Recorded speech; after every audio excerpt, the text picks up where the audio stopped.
At 78, I realized I was living for others, not for myself. My name is Brian, and I've lived a full life. A life that, in many ways, has been more about what other people needed from me than what I ever needed for myself. I spent so much time trying to meet expectations, trying to be what everyone around me wanted me to be.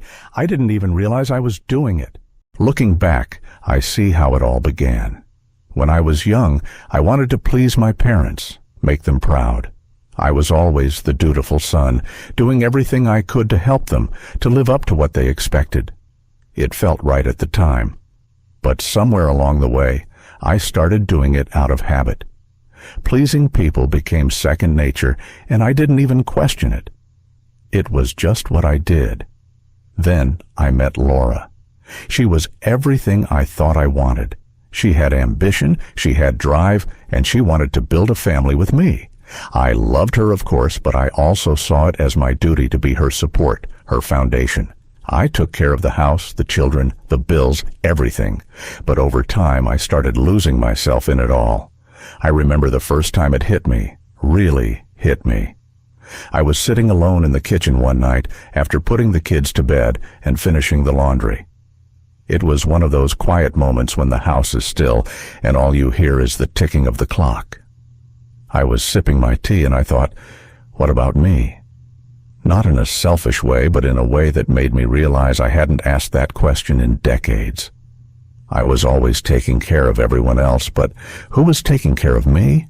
I didn't have an answer, and it bothered me. For years, I had focused on others, on their needs, their dreams, their successes, but I had put my own needs on a shelf. I kept saying I was too busy or too tired to think about what I wanted. I spent years taking pride in my ability to put others first, to be the rock, the caretaker.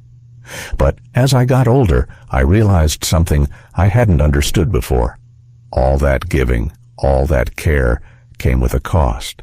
I lost pieces of myself along the way, pieces I didn't even know were gone until I started looking back. At 78, I had to face the truth. I had lived my life for everyone else, and in doing so, I had neglected to live for me.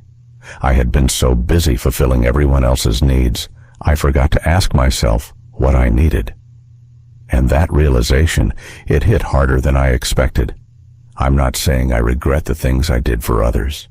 I don't regret being a good husband, a good father, a good friend. But I wish I had spent more time living for myself too. I wish I had learned how to nurture my own soul, my own dreams, how to find joy not just in giving, but in receiving too. You see, it's easy to think that living for others is noble, that it's what we're supposed to do. And maybe it is to some extent.